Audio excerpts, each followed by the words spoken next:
À 2 heures, l'assistante de mon mari lui a avoué par SMS leur nuit ensemble. Sans hésiter, j'ai envoyé la capture d'écran à son propre époux. 3 heures plus tard, en larmes, elle m'a supplié d'effacer ce message compromettant. À 2h27 du matin, une forte averse s'abattait sur Seattle. Je venais d'enlever mon casque après avoir terminé une conférence téléphonique pour une acquisition à l'étranger lorsque la foudre a déchiré le ciel nocturne. Seule une lampe de chevet était allumée dans la suite principale du dernier étage. La lumière dorée pâle se répandait sur l'épais tapis, rendant la pièce à la fois silencieuse et incroyablement luxueuse. Mon mari, Henri Dubois, dormait de l'autre côté du lit. Son iPhone reposait sur la table de chevet. Lorsque l'écran s'est soudainement allumé, je n'y ai jeté qu'un coup d'œil désinvolte, mais mes yeux se sont fixés sur l'affichage. C'était de Chloé Dupont, son assistante exécutive. L'aperçu montrait 2 lignes. Henri, hier soir, c'était ma première fois. Tu avais promis de prendre soin de moi. Le tonnerre grondait derrière les fenêtres du sol au plafond. L'air dans la chambre s'est figé. Si c'était il y a 8 ans, j'aurais peut-être secoué Henri pour le réveiller immédiatement, exigeant de savoir ce que cela signifiait, où il était la nuit dernière, et s'il avait oublié qu'il avait une femme. Mais à ce moment-là, je n'ai pas pleuré. Je n'ai pas tremblé. J'ai juste souri. Il y avait quelque chose que Chloé Dupont ne savait probablement pas.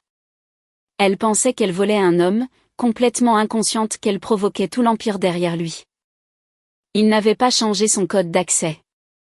C'était toujours notre anniversaire de mariage. L'ironie m'a presque fait rire à gorge déployée.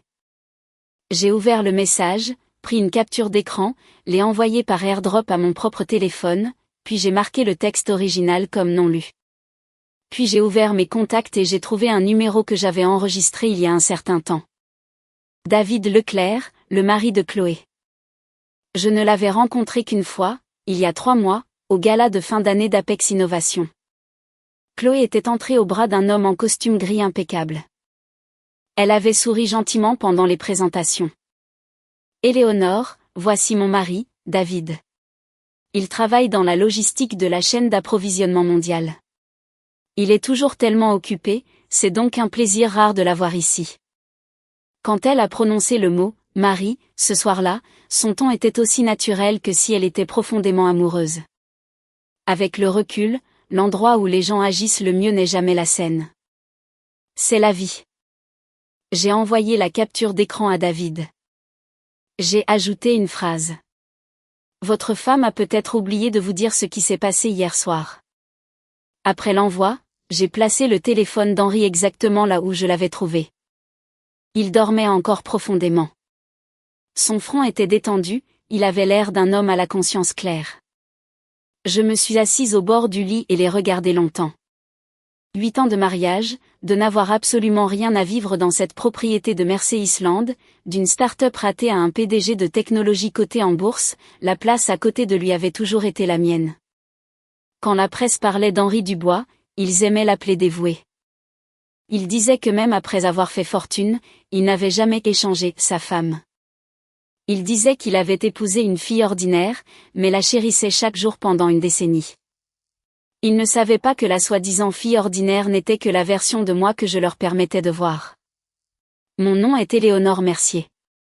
Aux yeux de la haute société de Seattle, j'étais simplement Madame Dubois, discrète, rarement vue aux événements sociaux, entièrement absente des médias sociaux. Les rares fois où les paparazzi prenaient une photo de moi, la légende disait simplement « l'élégante Madame Dubois », soutenant discrètement son mari au fil des ans.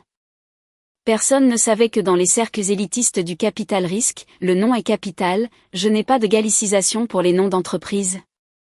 Je les garde tels quels, apparaissaient sur les fiches de conditions d'acquisition et les tableaux de plafond de financement de série bien plus tôt que la société d'Henri. Au cours de la 3e année de la start-up d'Henri, ses flux de trésorerie ont rompu. L'entreprise était au bord de la faillite. Les banques ont rappelé leurs prêts.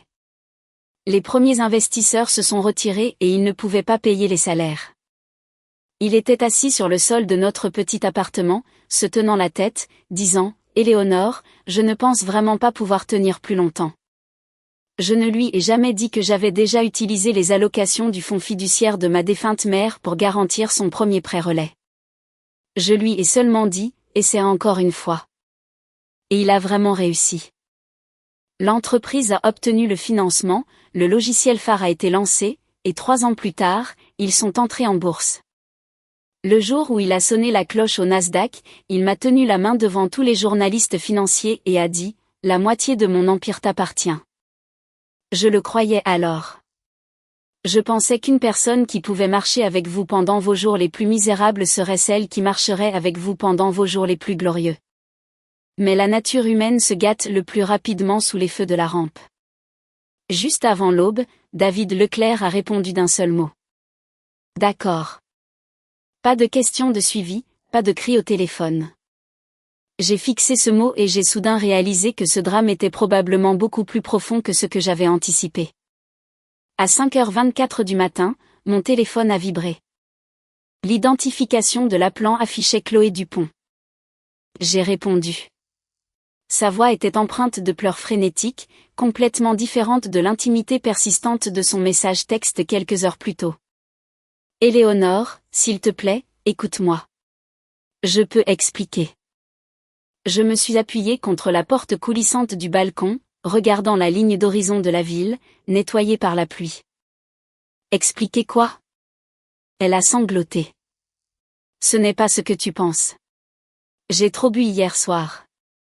J'ai envoyé ce texte parce que j'étais confuse. S'il te plaît, je t'en supplie. Supprime la capture d'écran. Ne laisse pas David la voir. J'ai ri. Pourquoi? La ligne est restée morte pendant une seconde. J'ai parlé lentement. N'as-tu pas dit qu'Henri avait promis de prendre soin de toi? Puisqu'il va prendre ses responsabilités, que ton mari le sache rend les choses beaucoup plus faciles à éclaircir, n'est-ce pas? La respiration de Chloé est devenue erratique. Éléonore, je jure que je n'avais pas l'intention de ruiner ton mariage. Henri avait juste pitié de moi. Il était ivre. J'étais ivre. Mademoiselle Dupont, je l'ai interrompue. Tu as tapé ce texte. Je ne l'ai pas écrit pour toi. Elle a pleuré plus fort. Je t'en supplie. Mon mari a un tempérament terrible. S'il le découvre, il me divorcera. Alors, quand tu as envoyé ce texte à mon mari, tu ne pensais pas que je pourrais le divorcer? Elle a cessé de parler. À travers le combiné, j'ai entendu le bruit d'une porte violemment frappée, suivi d'un cri furieux et étouffé d'homme. Chloé, ouvre la porte. Elle a poussé un cri terrifié. Éléonore, s'il te plaît, dis-lui que c'est un malentendu. J'ai parlé platement. Tu as appelé la mauvaise personne. Puis j'ai raccroché. À l'intérieur de la chambre, Henri s'est réveillé. Il s'est assis, fronçant les sourcils en me regardant. Qui est au téléphone? Je me suis tournée vers lui. Chloé Dupont. La couleur lui a instantanément fui le visage. Ce fut bref, mais je l'ai vu. Il a attrapé son téléphone sur la table de chevet, a ouvert ses messages, et tout son corps est devenu rigide. Sa première réaction n'a pas été de me regarder. Ce n'était pas d'expliquer. Ce n'était pas de s'excuser. Il a immédiatement composé le numéro de Chloé. Pourquoi l'as-tu appelé? Cette question a été comme une aiguille glissant doucement dans mon cœur. Debout sur le balcon, je suis soudainement devenue complètement lucide. Ce qui a fait plus mal que le message texte, c'est la toute première phrase de sa bouche après s'être réveillé. Il ne protégeait pas sa femme. Il protégeait la femme qui venait de lui envoyer un message pour lui demander de prendre ses responsabilités. Je ne sais pas ce que Chloé a dit à l'autre bout, mais l'expression d'Henri est devenue de plus en plus sombre. Reste calme. Je vais gérer ça. Gérer ça. Ces 2 mots m'ont fait rire à voix basse. Henri m'a finalement regardé. Éléonore. Sa voix s'est adoucie, sonnant exactement comme chaque fois qu'il essayait de me cajoler par le passé. Ce n'est pas ce que tu penses, j'ai demandé. Alors, qu'est-ce que c'est? Il est resté silencieux. Je me suis dirigée vers le lit, j'ai pris mon propre téléphone et j'ai affiché la capture d'écran. Elle a dit que la nuit dernière était sa première fois. Elle a dit que tu avais promis de prendre soin d'elle. Henri a frotté l'arête de son nez, sa voix épuisée. Hier soir, au dîner de clôture, j'ai trop bu. Elle m'a ramené à l'hôtel. Nous avons. Il n'a pas pu finir. Certains mots, une fois prononcés, rendent une pièce durablement sale. J'ai terminé pour lui. Tu as couché avec elle. Il est devenu pâle. Éléonore, c'était un accident. Les adultes ne se retrouvent pas au lit par accident. Elle était ivre et j'étais ivré. Je l'ai regardée. Combien de temps avais-tu l'intention de me mentir? Henri a été pris au dépourvu. Il a évité mes yeux. Je voulais attendre de gérer la situation avant de te le dire. Gérer ça, ça veut dire lui donner un chèque pour la faire taire ou la garder à tes côtés au bureau comme si rien ne s'était passé. Il a froncé les sourcils. Ne rends pas ça si laid. J'ai soudain ressenti une vague de familiarité. Quand un homme fait une erreur, ce qu'il regrette le plus est rarement l'erreur elle-même. C'est la femme qui décrit l'erreur avec trop de précision. J'ai dit, Henri, je ne fais que relater les faits. Il a pris une profonde inspiration. Éléonore, nous sommes mariés depuis 8 ans. Ne gâche pas tout pour un seul accident. Une seule fois. J'ai souri. Son expression a changé. Je l'ai regardé et n'ai pas insisté, car je savais que les réponses arrachées à un menteur sont généralement contaminées. Il valait mieux faire ma propre diligence raisonnable. Il y a 6 mois, Chloé Dupont avait rejoint Apex Innovation. Elle était jeune, jolie, diplômée d'une grande université et avait un CV impeccable. La première fois qu'Henri l'a amenée à la maison pour déposer des dossiers, je l'ai même complimentée sur son air vif. Henri avait souri et dit, « Elle est correcte. Elle fait avancer les choses. » Je n'y ai pas prêté beaucoup d'attention alors. Il avait eu plusieurs assistants exécutifs. Ceux qui duraient étaient tous compétents. Mais Chloé a rapidement commencé à faire preuve d'un type de perfection très spécifique. Henri avait des reflux acides. Elle transportait sa marque spécifique d'antiacides. Henri détestait la coriandre. Ses commandes de déjeuner n'étaient jamais erronées. Henri préférait son café noir strictement placé à sa gauche. Elle se souvenait de ce détail mieux que moi. Tout cela pouvait être attribué au professionnalisme jusqu'à ce qu'elle commence à me copier. J'aimais porter des blazers ajustés de couleur crème. Elle a commencé à en porter. Je portais un parfum très subtil de cèdre et de bois de santal. Une odeur remarquablement similaire a commencé à persister sur elle. Par le passé, lorsque j'assistais à des galas de l'industrie avec Henri, j'aimais porter mes cheveux longs en un chignon bas et lâche. Plus tard, lors d'événements internes de l'entreprise, elle a commencé à porter exactement la même coiffure. 1 ou 2 fois, c'est une coïncidence. Après un certain temps, c'est une stratégie. J'avais prévenu Henri une fois. Il m'avait dit, tu y penses trop. Les jeunes filles aiment la mode. Il est normal de copier un style qu'elles admirent. J'ai laissé tomber parce que j'ai toujours cru qu'il comprenait les limites. En y regardant maintenant, ce n'est pas qu'il ne savait pas. Il appréciait la mimétisme. En fait, il y a 6 mois, je n'étais pas complètement aveugle aux fissures. Les changements dans un mariage se cachent toujours d'abord dans les plus petits détails. Peu importe l'heure à laquelle Henri rentrait à la maison, il allait toujours à la porte de mon bureau à domicile juste pour vérifier que j'allais bien. Si j'étais en conférence téléphonique à travers plusieurs fuseaux horaires, il demandait au chef de garder la soupe chaude. À cause de mes problèmes d'estomac, il se souvenait exactement des médicaments que je ne pouvais pas prendre à jeûne. Une année, j'ai pris l'avion pour Londres pour négocier un accord. Le vol a été retardé de plus de 10 heures. Quand j'ai atterri, c'était le milieu de la nuit heure locale. Il m'attendait toujours sur FaceTime. Des rapports financiers trimestriels éparpillés sur son bureau, les yeux injectés de sang, mais il a souri et a dit, « J'avais besoin de te voir atterrir en toute sécurité avant de pouvoir dormir. » À l'époque, je pensais avoir choisi la bonne personne. Il n'était pas du genre à débiter des poèmes romantiques sans fin. Mais il plaçait mes pantoufles près du lit quand j'étais épuisé. Il se souvenait que je ne mangeais pas d'agneau.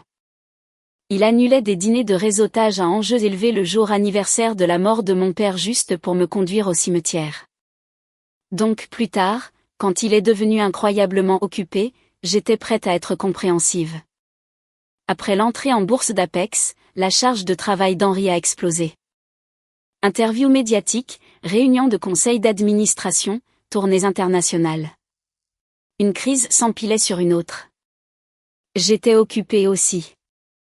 Et Capital poussait plusieurs portefeuilles nord-américains simultanément, Metesh, fabrication de semi-conducteurs, chaîne d'approvisionnement en énergie renouvelable. Rien de tout cela n'était un travail que je pouvais simplement confier à un associé. Mais peu importe à quel point nous étions occupés, nous avions une règle tacite. Une phrase avant de dormir chaque nuit, même si ce n'était que « aujourd'hui a été brutal. Allons dormir ». Après l'apparition de Chloé Dupont, cette habitude a disparu en premier. Au début, les réponses d'Henri aux SMS sont devenues plus courtes. Puis il a commencé à aller directement à la douche dès qu'il rentrait à la maison, laissant son téléphone face cachée sur la commode. Plus tard encore, il a prétendu que la suite exécutive avait des urgences, l'obligeant à prendre des appels à toute heure de la nuit. Je lui ai demandé une fois, quel genre d'urgence est si urgente ? Il a dit, fuseaux horaires des clients outre-mer. Je l'ai regardé et j'ai vu le nom Chloé clignoter sur l'écran de son téléphone et j'ai choisi de ne pas déchirer le mensonge. L'intuition d'une femme ne vient pas de nulle part. Elle vient d'observer les détails d'un homme qui vous plaçait au centre de son univers s'éloigner lentement. Lors d'un gala de charité, Chloé a intercepté un toast pour lui. Ses joues étaient rouges alors qu'elle se retournait pour me sourire. Éléonore, Monsieur Dubois a un mauvais estomac. Je boirai ce verre pour lui. Les gens autour de nous l'ont félicité pour son proactivité. J'ai souri et dit, merci pour votre travail acharné. Henri l'a regardé à ce moment-là, et, pendant une fraction de seconde, ses yeux sont devenus incroyablement doux. Je connaissais trop bien cette douceur.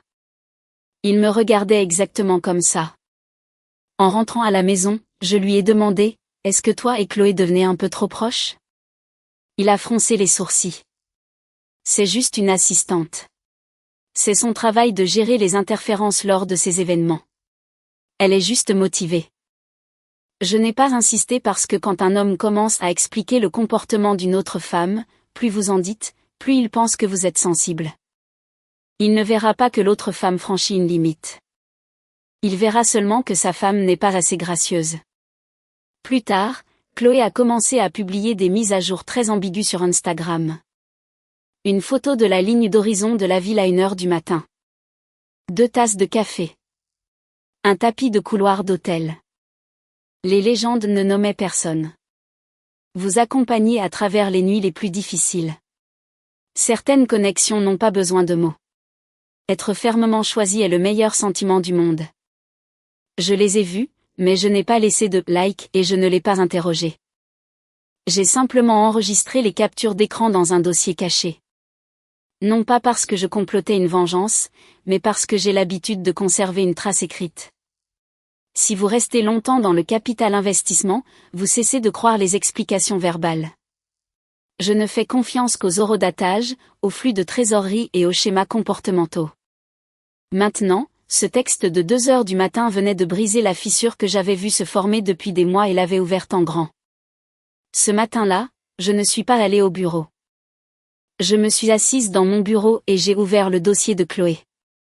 Ma conférence téléphonique à l'étranger n'était pas officiellement terminée lorsque mon partenaire Rémi Lavigne a lancé un appel vidéo. Quand il a vu mon visage, il a marqué une pause. Il s'est passé quelque chose ? J'ai dit, fais une vérification des antécédents pour quelqu'un. Qui ? Chloé Dupont, assistante exécutive chez Apex Innovation. Donne-moi son parcours professionnel au cours des 6 derniers mois. Réseaux sociaux, traces financières. Enquête aussi sur l'entreprise de son mari, David Leclerc. Donne-moi tout ce que tu peux. Rémi est resté silencieux pendant 2 secondes. Cela a-t-il un rapport avec Henri ? Je n'ai pas répondu. Il a compris. Donne-moi 3 heures.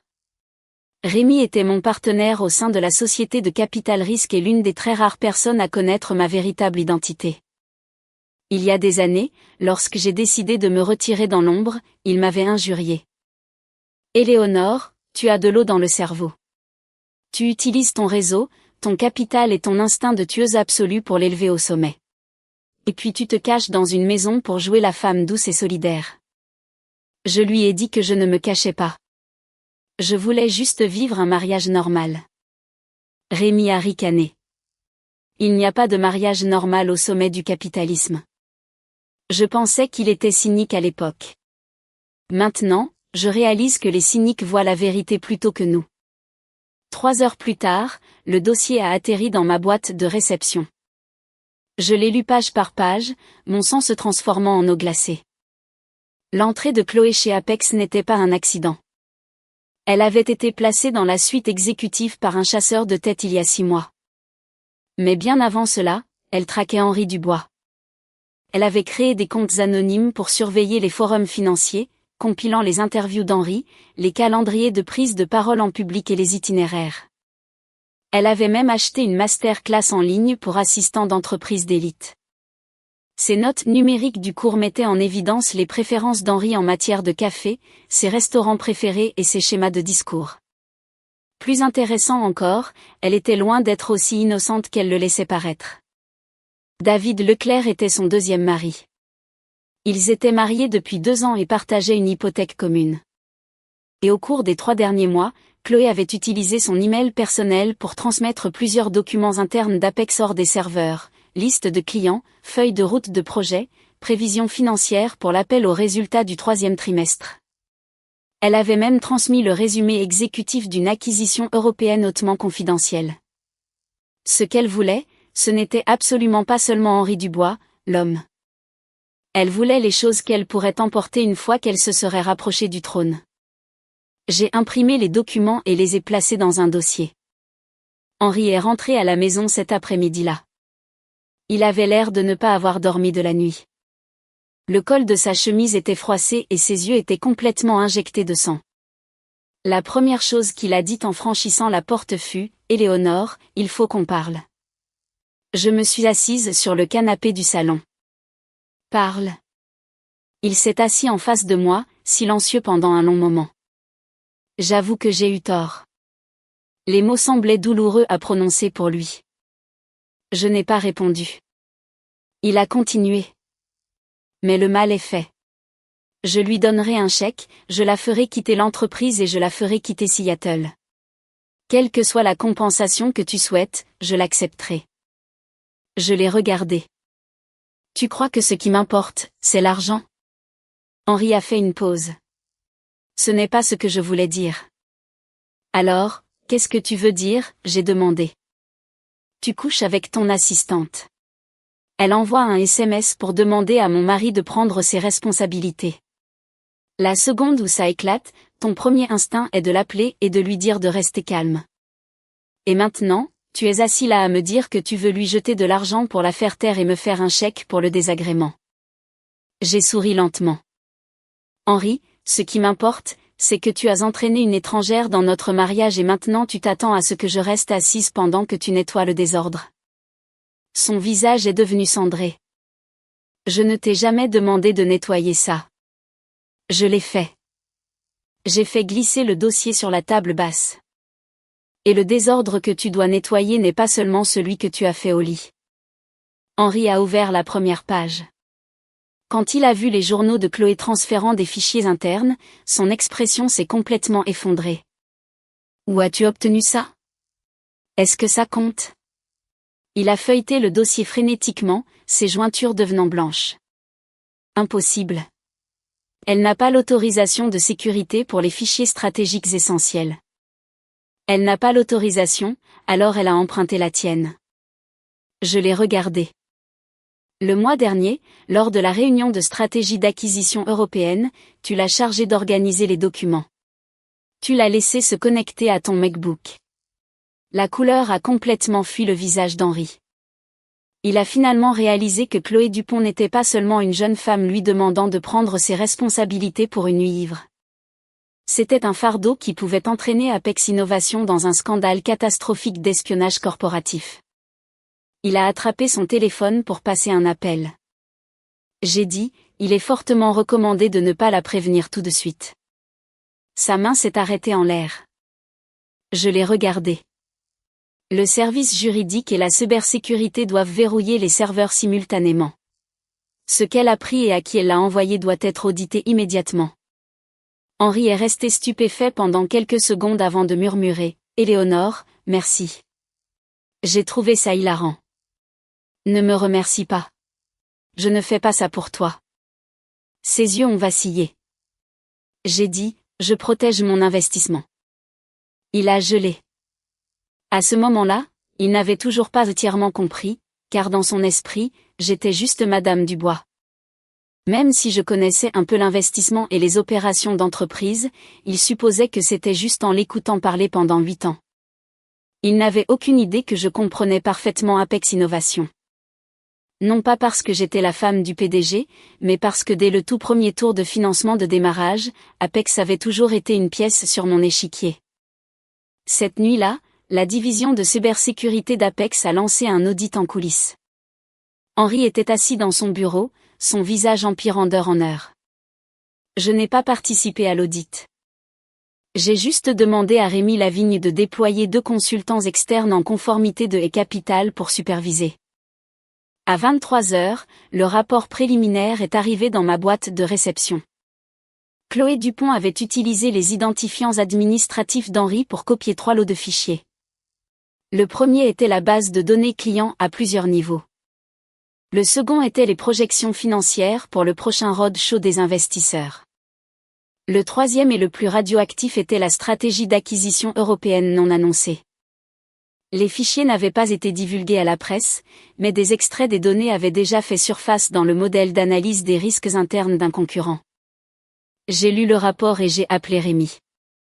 Il a commencé à jurer dès qu'il a décroché. Henri est fou. Donner un accès système exécutif à sa maîtresse. J'ai dit, il pensait probablement que c'était une preuve de confiance mutuelle. Rémi a ricané. Quand un homme donne ses clés d'entreprise à une femme avec qui il couche, il pense généralement qu'il a l'air incroyablement puissant. J'ai ignoré la blague. Son ton est devenu sérieux. Éléonore, si ça sort, ça va faire chuter le cours d'Apex. Quel est ton plan? Contention interne. Préserver notre droit de poursuivre en justice. Garder ça complètement hors de la presse. Tu le couvres toujours. Je couvre l'entreprise. Rémi est resté silencieux pendant quelques secondes. Tu sépares toujours les choses trop proprement. J'ai regardé par la fenêtre. Les lumières de la ville après la pluie semblaient froides et vives. Les gens qui ne peuvent pas séparer les choses sont ceux qui perdent tout. Après avoir raccroché, Henri a poussé la porte de la chambre. Il m'a regardé, sa voix rauque. Tu as lu le rapport? Oui. Je n'avais aucune idée qu'elle ferait ça. Tu n'avais aucune idée parce que tu ne voulais pas savoir. Son visage est devenu blanc comme un drap. J'ai tourné l'écran de mon ordinateur portable vers lui. Le 27 du mois dernier, elle a utilisé ton compte pour télécharger les données d'acquisition. Où étais-tu cette nuit-là? Henri a fixé l'écran, incapable de parler. Je lui ai rafraîchi la mémoire. Tu as dit que tu avais un voyage d'affaires de dernière minute. Tu ne serais pas à la maison. Le registre de l'hôtel montre que tu t'es enregistré dans le même hôtel qu'elle. Ses épaules se sont affaissées. Éléonore, tu n'as pas besoin d'expliquer ce que tu as fait dans cette chambre d'hôtel. Le problème est de savoir si tu lui as donné ton ordinateur portable pour gérer le travail afin que tu puisses jouer au grand patron. Ou si tu étais si inconscient que tu n'as même pas réalisé qu'elle avait contourné ta sécurité. Dans les 2 cas, c'est un échec catastrophique de jugement. Henri a fermé les yeux. Il y avait un deck à formater. J'étais sous la douche. J'ai laissé échapper un petit rire. La douche. Juste 2 mots, mais ils ont fait rougir son visage comme s'il avait été giflé. C'était probablement la première fois qu'il réalisait que la romance secrète qu'il trouvait si excitante, une fois traînée à la lumière de la gouvernance d'entreprise, n'était rien d'autre que de la pure stupidité. Henri n'a pas dormi cette nuit-là. Il a passé toute la nuit à faire les 100 pas dans son bureau, appelant le conseiller général, le responsable de la sécurité informatique, le secrétaire du conseil d'administration, exigeant que les comptes de Chloé soient gelés.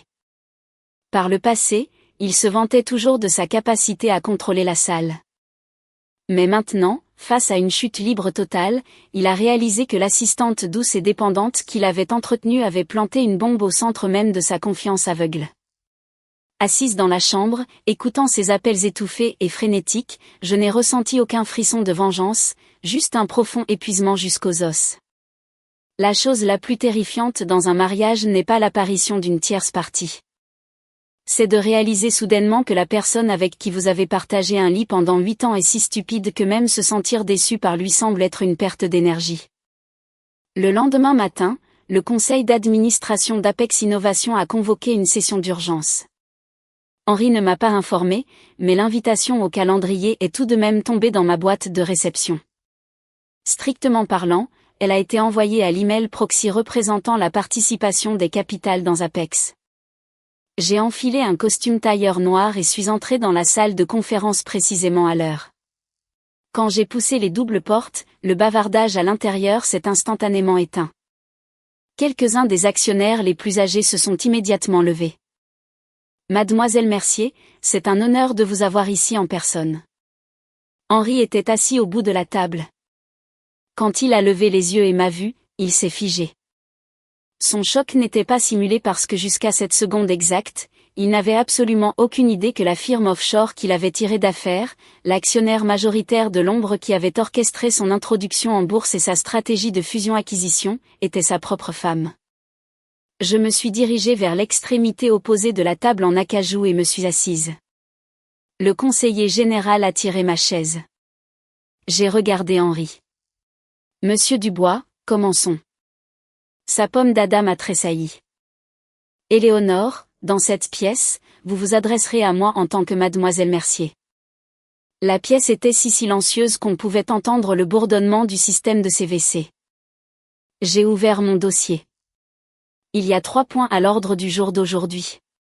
Premièrement, Chloé Dupont est suspectée d'accès non autorisé et de transmission de données propriétaires de l'entreprise. Une enquête interne formelle est immédiatement ouverte. Deuxièmement, tous les systèmes liés aux identifiants de la suite exécutive doivent être temporairement gelés et soumis à un audit rétroactif.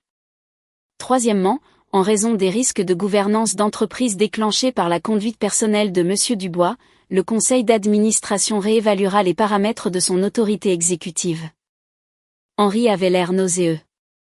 Vous voulez suspendre mon habilitation ? J'ai riposté. Je demande une évaluation. Apex Innovation n'est pas votre terrain de jeu personnel. Je suis le fondateur. Je sais, ai-je dit platement. Mais les fondateurs n'ont pas le droit d'utiliser l'habilitation de sécurité des cadres comme un bibelot pour impressionner les femmes. Quand ces mots sont tombés, personne dans la salle de conférence n'a osé respirer. Henri était livide. Je ne l'ai plus regardé. Toutes ces années, j'étais assise dans le public en tant que sa femme, le regardant accepter les applaudissements. Je réparais ses cravates. J'ai conçu des pilules empoisonnées pour bloquer les offres publiques d'achat hostiles. J'ai injecté du capital quand il saignait. Il pensait que je faisais tout cela parce que je l'aimais, et c'était vrai. Mais l'amour ne signifie pas abandonner mon cerveau. À partir d'aujourd'hui, nous ne parlerions que d'affaires. Chloé a été suspendue en attendant une enquête avant midi. Elle a monté en trombe à l'étage exécutif, pleurant hystériquement, exigeant de voir Henri. Quand la sécurité l'a bloquée, elle criait encore « Henri, tu ne peux pas me faire ça. Tu avais promis de prendre soin de moi. » Quelqu'un l'a enregistré sur son téléphone. En moins d'1 heure, c'était partout sur les canaux Slack internes de l'entreprise. Au cours des 6 derniers mois, tout le monde savait que Chloé recevait un traitement spécial. N'importe qui avec des yeux pouvait voir que sa dynamique avec le PDG était inappropriée. Mais personne n'osait parler. Maintenant que le conseil d'administration était soudainement intervenu, le personnel a réalisé que ce n'était pas seulement une affaire de bureau juteuse. C'était une violation de la sécurité de l'entreprise. C'était probablement le moment exact où Chloé a commencé à paniquer. Elle pensait à l'origine que tant qu'elle planterait ses griffes dans Henry, elle deviendrait la future reine d'Apex. Elle n'avait aucune idée que l'empire d'Henry n'était pas entièrement le sien à contrôler. Elle ne savait certainement pas que la femme qui se tenait tranquillement dans le manoir de Mersey Island n'était jamais une dépendante. À 15 heures, David Leclerc est venu me voir. Il portait une chemise habillée délavée, l'épuisement pesant sous ses yeux. La réception l'a escorté jusqu'à ma salle de conférence privée. Ses premiers mots ont été « Mademoiselle Mercier, merci de m'avoir prévenu hier soir. » J'ai fait un geste pour qu'il s'asseye. « Vous ne me blâmez pas ?» Il a souri amèrement. « Quel droit ai-je de vous blâmer ? Sans vous, je penserais encore qu'elle travaillait tard. » Il a sorti une clé USB de sa mallette. « Il y a des choses là-dessus qui pourraient vous être utiles. » Je ne l'ai pas prise tout de suite. David a dit, ce n'est pas la première fois que Chloé fait ça. Dans son ancienne entreprise, elle a utilisé le même stratagème pour se rapprocher de son patron. Elle est exceptionnellement douée pour choisir ses cibles. Elle chasse les hommes qui ont des ressources, du pouvoir et l'arrogance absolue de penser qu'ils contrôlent la situation. Je l'ai regardé. Il n'y avait pas d'hystérie dans ses yeux, juste l'épuisement profond d'un homme qui avait été vidé de son énergie sur une longue période de temps. Les gens m'ont prévenu avant que nous ne nous mariions, a dit David. Mais elle a pleuré et m'a dit que c'était un malentendu.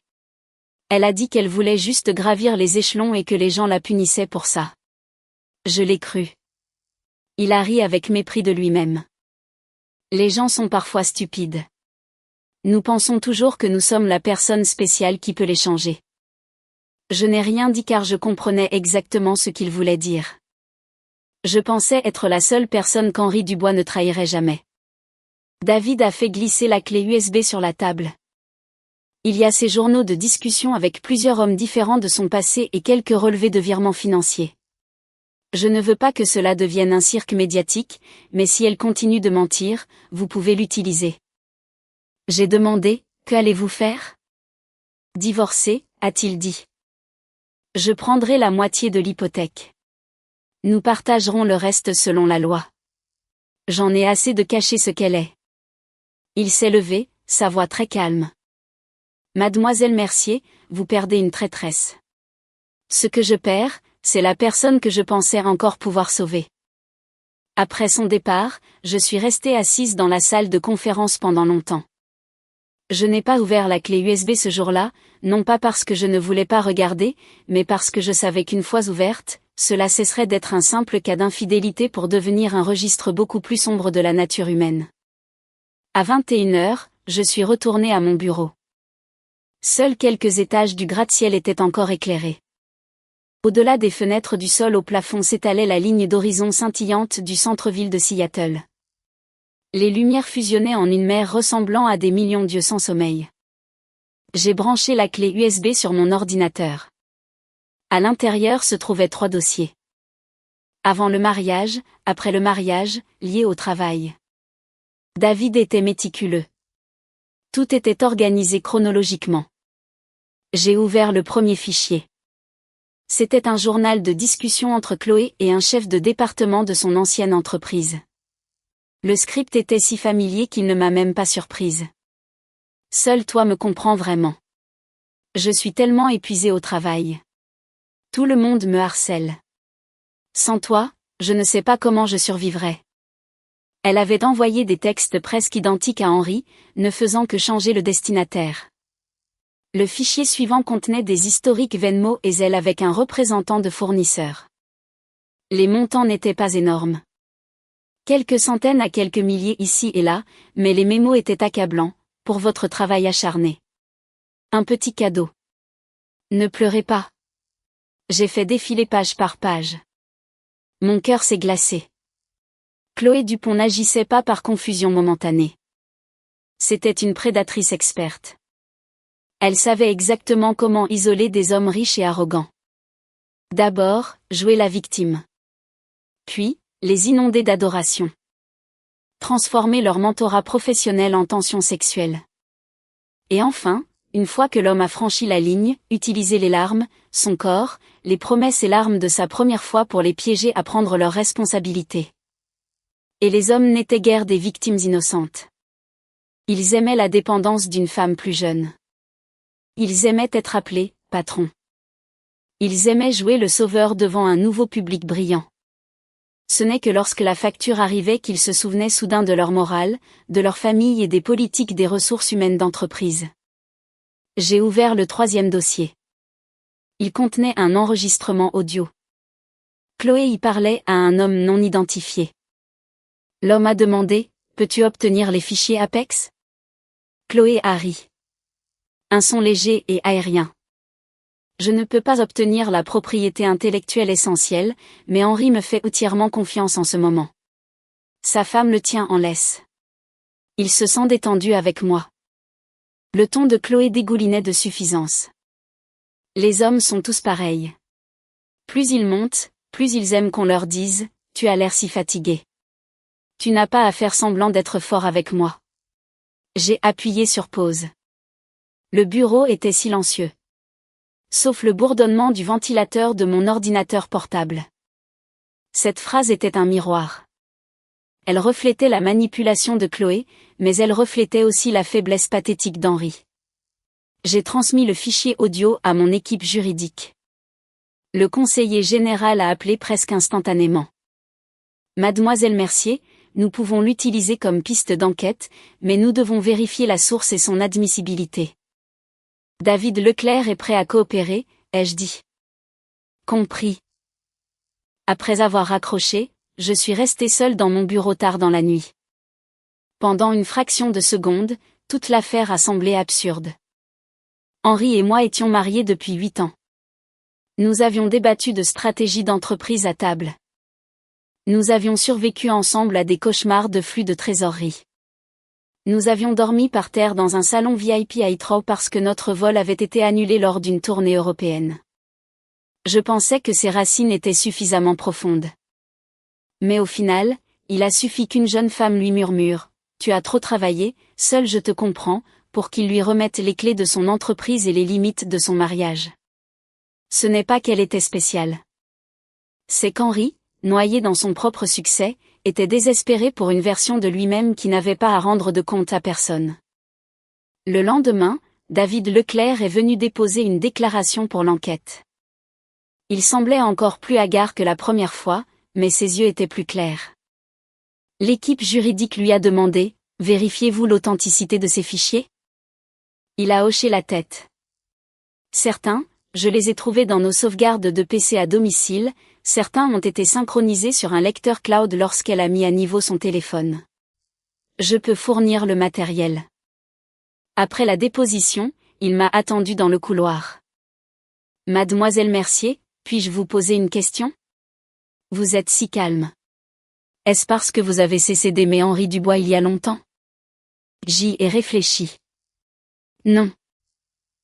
Il a eu l'air surpris. J'ai dit, être calme et ne pas être amoureuse sont deux choses différentes. J'ai juste appris il y a longtemps que plus ça fait mal, plus on ne peut pas confier le manche du couteau à quelqu'un d'autre. David est resté silencieux pendant un long moment. Je ne peux pas faire ça. Vous le faites déjà, a-t-il dit avec un rire amer. Je suis rentré à la maison hier soir, j'ai vu une carte d'anniversaire qu'elle m'avait écrite il y a 1 an et j'ai failli céder. Je ne l'ai pas raillée. La chose la plus difficile à couper dans un mariage n'est jamais la trahison qui se trouve juste devant vous. C'est la bonté authentique du passé. Vous êtes anéanti par le mal, mais vous restez piégé par le bien, a dit David doucement. Je pensais vraiment qu'elle voulait juste réussir si désespérément. Elle a grandi sans rien. Ses parents ont privilégié son frère et il a accumulé des dettes massives. Elle m'a dit qu'elle ne voulait plus jamais être piétinée. Mon cœur s'est brisé pour elle. Il m'a regardé. Je n'ai jamais pensé qu'elle apprendrait à piétiner les autres pour y arriver. Cela m'a tenue silencieuse. Chloé Dupont avait absolument ses traumatismes. Mais survivre à l'adversité ne vous donne pas un laissez-passer pour utiliser la vie des autres comme tremplin. J'ai dit, la souffrance n'est pas une carte, sortez de prison sans payer. David a hoché la tête. Je le sais maintenant. Quelques jours plus tard, l'équipe d'enquête a retrouvé l'homme non identifié de l'enregistrement. Il était chef de projet dans une entreprise technologique rivale. Initialement, il a nié avoir reçu des fichiers. Ce n'est que lorsque les services juridiques ont posé sur la table les métadonnées des emails, les journaux de discussion et l'enregistrement audio qu'il a viré de bord, affirmant qu'il s'agissait simplement de réseautage industriel informel et qu'aucun dommage réel n'avait eu lieu. Apex Innovation n'a pas divulgué le scandale à la presse, mais ils n'ont pas non plus laissé passer la moindre responsabilité. Chloé avait initialement placé tous ses espoirs en Henri. Elle pensait qu'il céderait. Elle pensait qu'il se souviendrait de cette nuit à l'hôtel ou serait terrifiée à l'idée qu'elle ne fasse une scène publique. Mais lors d'une enquête interne à huis clos, Henri Dubois ne lui a absolument offert aucune protection. Le service juridique a demandé, « Monsieur Dubois, Chloé Dupont a-t-elle accédé à vos identifiants personnels sans autorisation ?» Il est resté silencieux pendant quelques secondes. « Oui. » « Étiez-vous au courant de cela ? » J'en ai eu connaissance après coup. Avant, c'était une négligence grave de ma part. Lui avez-vous à un moment donné volontairement permis d'accéder à des documents classifiés ? Henri était livide. Oui. Quand il a prononcé ces deux mots, les veines sur le dos de ses mains ont gonflé. J'étais assise dans la salle d'observation adjacente, le regardant à travers la vitre sans teint. L'ancien Henri était un maître dans l'art de transformer les erreurs en victoires de relations publiques. C'était la première fois qu'il était forcé par le protocole de confesser la vérité laide et non édulcorée. Après l'enquête, il est sorti et m'a vu. Il n'a pas offert d'excuses. Il a juste dit, j'assumerai les conséquences. J'ai hoché la tête. Comme il se doit. Il m'a regardé, ses yeux portant une immense fatigue. Avez-vous décidé que vous en aviez fini avec moi dès que vous avez vu ce texte ? J'ai dit, non. Une lueur d'espoir a traversé ses yeux. J'ai continué, j'ai décidé que j'en avais fini dès la seconde où vous vous êtes réveillé et m'avez demandé pourquoi je l'avais appelé. La lumière s'est éteinte. Il est resté dans le couloir, l'air écrasé par le poids de cette phrase. J'étais juste terrifié qu'elle ne fasse quelque chose de drastique, a-t-il dit. Je sais, ai-je répondu. C'est comme ça que j'ai su que vos instincts ne me priorisaient plus. Ses lèvres se sont entrouvertes, mais aucun son n'en est sorti. Le vrai soi d'une personne vit dans sa première réaction. Il pouvait s'excuser plus tard. Il pouvait compenser. Il pouvait se noyer dans le regret. Mais dans cette seconde critique, la première douleur dont il se souciait n'était pas la mienne. C'était suffisant. À l'extérieur de la fenêtre se trouvait la façade en verre de la tour Apex Innovation. La lumière du soleil la frappait, reflétant un blanc froid et aveuglant. Je me suis soudain souvenu d'il y a 8 ans, la première fois qu'Henri m'avait amené dans ce quartier. Apex ne possédait pas ce bâtiment à l'époque. Nous louions juste une suite de 2 bureaux en bas de la rue. Il se tenait sur le trottoir, levant les yeux vers cette même tour de verre et disant, « Éléonore, un jour, je déménagerai notre entreprise dans un bâtiment comme celui-ci. » J'ai dit, « D'accord. » Il a demandé, « Tu me crois ?» J'ai dit, « Je te crois. » Ses yeux avaient été si brillants, je pensais que je soulevais un homme avec qui je pourrais me tenir épaule contre épaule. Je n'ai réalisé que plus tard que pour certaines personnes, la première chose qu'elles font lorsqu'elles atteignent le sommet n'est pas de tendre la main, mais de regarder autour d'elles pour voir ce qu'elles peuvent encore conquérir.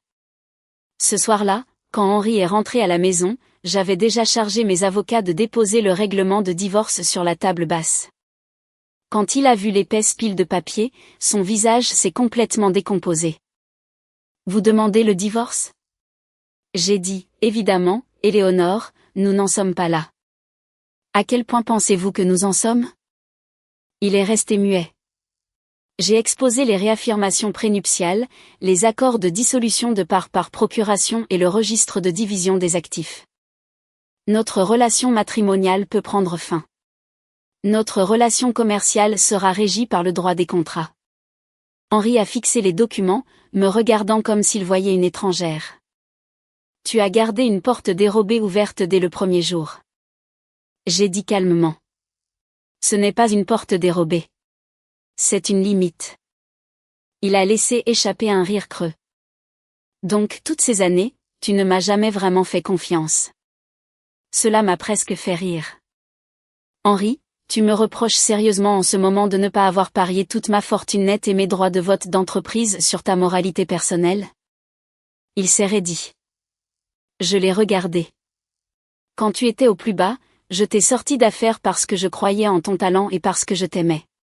Mais je n'ai jamais été assez stupide pour brouiller les lignes entre la gouvernance d'entreprise, les obligations fiduciaires et un vœu de mariage. Sa voix a baissé. Pourquoi ne m'as-tu jamais dit que tu étais Capital? Parce que je voulais voir comment tu me traiterais quand tu ne savais pas qui j'étais. Les mots l'ont frappé comme un coup physique. Il n'a pas parlé pendant longtemps. J'ai continué, il y a 8 ans, tu as dit que la moitié de ton empire était à moi. Mais la vérité est que tu ne savais même pas qui j'étais. Les yeux d'Henri sont devenus rouges. Éléonore, j'ai fait une erreur. Non, ai-je dit. Tromper est une erreur. La laisser utiliser ton habilitation pour accéder à des secrets commerciaux est une erreur. Se précipiter pour la protéger dès que tu es pris est un choix. Tu appelles ça une seule fois parce que tu veux une réduction sur les conséquences. Il a attrapé ma main. Je peux réparer ça. J'ai retiré ma main. Je suis sûr que tu le peux, mais je n'ai aucune obligation de rester et de regarder. Au cours des 2 semaines suivantes, les résultats de l'audit interne sont tombés. Chloé Dupont avait systématiquement enfreint le protocole, déplaçant des données classifiées vers des serveurs externes non sécurisés. Bien qu'elle n'ait pas encore causé de dommages financiers catastrophiques, c'était une violation massive de la politique de l'entreprise. Elle a été licenciée pour faute grave. L'équipe juridique d'Apex a déposé des accusations civiles contre elle.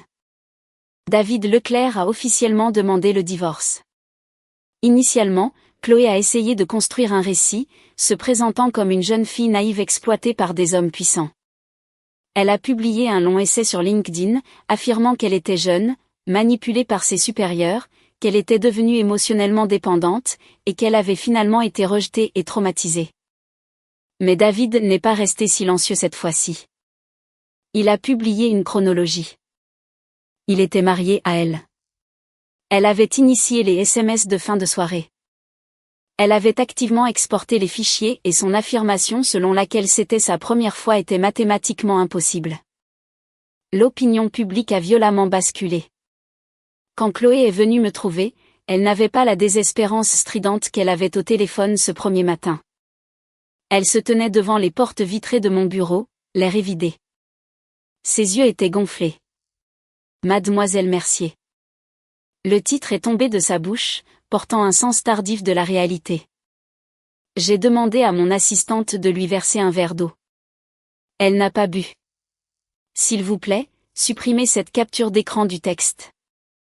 Sa voix était rauque. Si vous la supprimez, je pourrais au moins dire que c'était un malentendu. Je l'ai regardé. Chloé, quand vous avez envoyé ce texte à 2 heures du matin, vous vouliez que je le voie, n'est-ce pas? Elle a tressailli. J'ai continué. Vous avez délibérément choisi 2 heures du matin. Vous l'avez délibérément envoyé sur son téléphone personnel. Vous avez utilisé votre première fois et sa responsabilité pour le coincer et me briser. Vous pensiez que j'aurais une crise d'hystérie. Vous pensiez que je crierais sur Henri et que j'aurais l'air dérangé, et qu'alors vous pourriez vous tenir derrière lui en pleurant, le faisant se sentir protecteur envers vous. Le visage de Chloé s'est vidé de son sang. Vous ne vous attendiez juste pas à ce que j'envoie la capture d'écran à votre mari. Elle a finalement craqué, sanglotant. Je voulais juste me battre pour une opportunité pour moi-même. Une opportunité n'est pas quelque chose que l'on vole du mariage de quelqu'un d'autre. Elle a levé les yeux vers moi, ses yeux brillants de ressentiment. Vous avez déjà tout. Vous avez de l'argent. Vous avez du statut.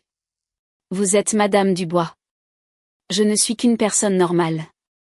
Qu'y a-t-il de mal à vouloir monter plus haut? Je l'ai regardé et j'ai soudain ressenti une profonde pitié. Il n'y a rien de mal à vouloir monter plus haut. Ce qui est mal, c'est de penser que l'escalier est construit sur la vie des autres. Elle s'est mordu la lèvre.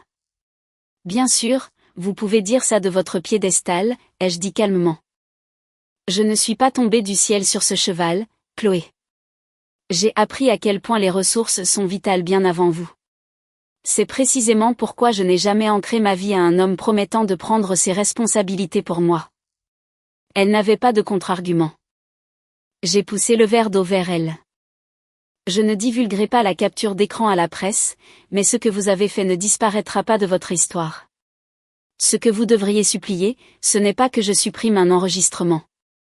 Vous devriez vous supplier d'arrêter de vivre votre vie comme une preuve incriminante. Quand elle est partie, sa silhouette semblait remarquablement fragile. Je n'ai pas eu pitié d'elle, et je ne me suis pas senti vengée. Il n'y avait pas de gagnant dans cette affaire, juste quelques personnes qui ont finalement vu le prix de leur choix. L'autorité exécutive d'Henri a finalement été restreinte par le conseil d'administration. Il est resté PDG, mais toute dépense en capital majeur devait passer par le comité d'investissement nouvellement formé. L'infrastructure informatique exécutive a été anéantie et reconstruite à partir de zéro, compartimentant tous les accès. L'action d'Apex Innovation a subi un coup temporaire suite à la réorganisation interne. Je n'ai pas utilisé l'opportunité pour le pousser hors de l'entreprise. Non par pitié, mais parce qu'une entreprise massive ne devrait pas subir un effondrement structurel simplement parce qu'un mariage a échoué. Lui faire payer sa propre note, mais protéger l'actif. C'est l'essence d'un divorce commercial. Pendant la période d'attente obligatoire de 90 jours, Henri est venu me chercher plusieurs fois. La première fois, il a apporté des fleurs. Je ne les ai pas acceptées. La deuxième fois, il est resté devant mon nouveau bâtiment jusqu'à minuit. J'ai fait appeler un Uber par la sécurité. La troisième fois, il a finalement abandonné les manigances. Il s'est assis en face de moi et a dit, « Éléonore, je viens de réaliser ce que j'ai réellement perdu. » Je l'ai regardé. « Et qu'est-ce que c'est ?» Il a dit, « Pas Madame Dubois, pas une investisseuse de l'ombre qui me tire d'affaire. C'est toi. » S'il avait dit cela 6 mois auparavant, j'aurais peut-être pleuré. Maintenant, je ressentais juste un calme plat. Henri, si je n'avais pas ma propre identité, si je n'avais pas un capital, si j'étais vraiment juste la femme au foyer que tout le monde pensait que j'étais, serais-tu aussi plein de regrets? Il est resté complètement silencieux. Ce silence était la seule réponse dont j'avais besoin. J'ai souri. Tu vois, même tes regrets sont calculés sur une feuille de calcul. Ses yeux sont devenus rouges. Non, ce n'est pas ça. Je l'ai coupé. Tu pensais que j'étais une femme qui avait besoin de ta protection. Alors tu te sentais en sécurité en appelant ta trahison un accident. Puis tu as réalisé que je détenais le commutateur de coupure de ta table de capitalisation et que perdre signifiait un saignement professionnel. C'est là que tu as vraiment paniqué. J'ai fait une pause. Tu m'aimes probablement toujours, mais ce que tu ne peux vraiment pas supporter, c'est que tu t'es surestimé et que tu m'as largement sous-estimé.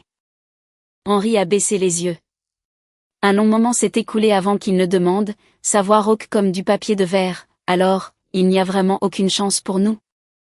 J'ai dit, 0. Il ne m'a plus harcelé après cela. Mais arrêter la chasse ne signifiait pas qu'il la laissait tomber. La période d'attente de 90 jours a semblé une longue et lente marée descendante. En surface, rien n'a changé. Je dirigeais les réunions des partenaires, examinais les pitch decks et révisais les corrections avec mes avocats. Mais tard dans la nuit, les souvenirs m'assaillaient encore. Je me souvenais du petit appartement glacial que nous avions loué au début de notre mariage.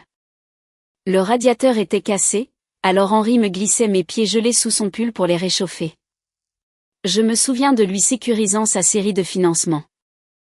Nous étions allés dans une bodega et avions acheté la bouteille de vin rouge la moins chère qu'ils avaient. Il était tellement excité qu'il ne trouvait pas de tire-bouchon et a fini par retirer le bouchon avec un tournevis, renversant du vin sur ses mains. Je me souviens de la nuit avant l'introduction en bourse. Il était trop anxieux pour dormir, me demandant encore et encore, « Éléonore, est-ce que je vais rater le discours demain? J'ai lissé ses revers et dit, dis juste ce que tu sais être vrai. Ces moments n'étaient pas faux. Et parce qu'ils étaient réels, la trahison a agi comme une lame dentelée. Elle ne vous exécutait pas rapidement. Elle attendait juste que vous vous rappeliez un souvenir chaleureux, puis vous rappelait que la personne dans le souvenir avait muté en quelqu'un d'autre.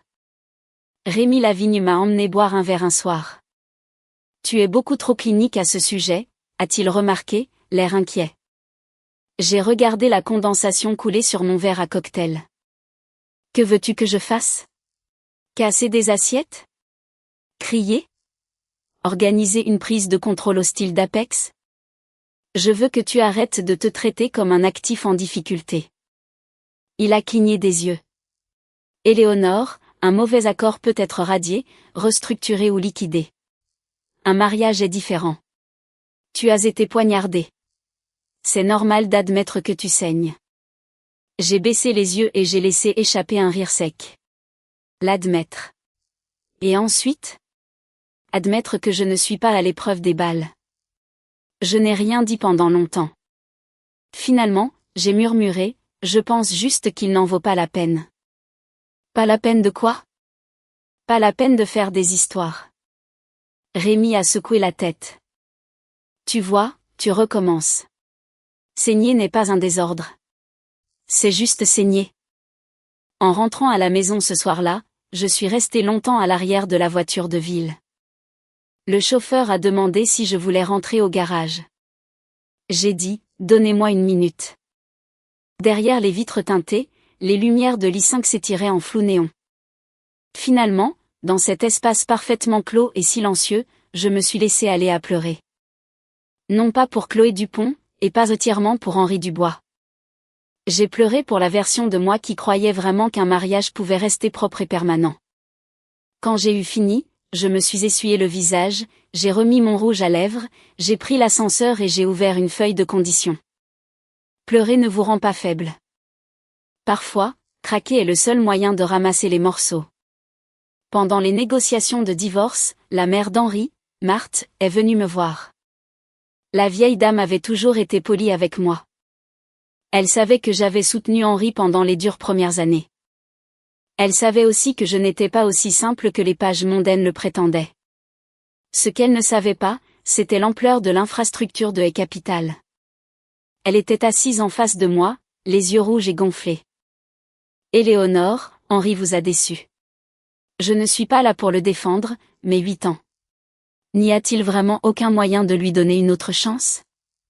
Je lui ai versé une tasse de thé Earl Grey. Marthe, je lui ai donné des chances. Il m'a dit que c'était un égarement momentané. Les égarements ont des conséquences. Elle a essuyé ses larmes. Je sais. Cela me brise le cœur. Vous avez survécu aux moments les plus difficiles. Comment cela a-t-il pu finir comme ça? Elle n'a pas pu terminer. Je suis restée silencieuse. Quand la génération plus âgée essaie de servir de médiateur, ce n'est pas toujours par malice, ils sont juste conditionnés à croire que tant que le ciel n'est pas littéralement tombé, un mariage peut être recollé.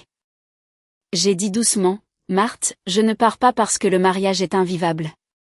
Je pars parce que je refuse de passer les 40 prochaines années à douter de l'homme qui dort à côté de moi. Marthe m'a regardée, ses larmes s'arrêtant. T'a-t-il vraiment blessé si profondément? J'ai dit oui. Elle a baissé la tête. Après un long moment, elle s'est levée. Alors je ne vous demanderai plus. Avant de partir, elle a dit, Éléonore, quoi qu'il arrive entre vous et mon fils, je me souviendrai toujours à quel point vous avez été bonne avec nous. De tout l'ouragan, c'est l'une des rares choses qui m'a réellement serré la poitrine. Parce que toutes les relations n'ont pas besoin de se terminer dans le sang et le feu. Mais ce souvenir du bien n'efface pas la blessure au couteau. La restructuration d'Apex Innovation a pris 2 mois. J'ai dirigé la création du comité d'investissement et du comité de gestion des risques.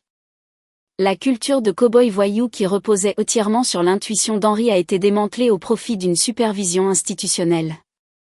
Quelques cadres ont chuchoté que je montais un coup d'État. Quand la rumeur m'est parvenue, j'examinais un dossier de fusion-acquisition. Rémi m'a demandé si je voulais que les RH s'en occupent. J'ai dit, non, quand es-tu devenu si mou? Ils se rendront compte assez tôt que ce n'est pas un coup d'État. C'est une mission de sauvetage. Et c'était le cas.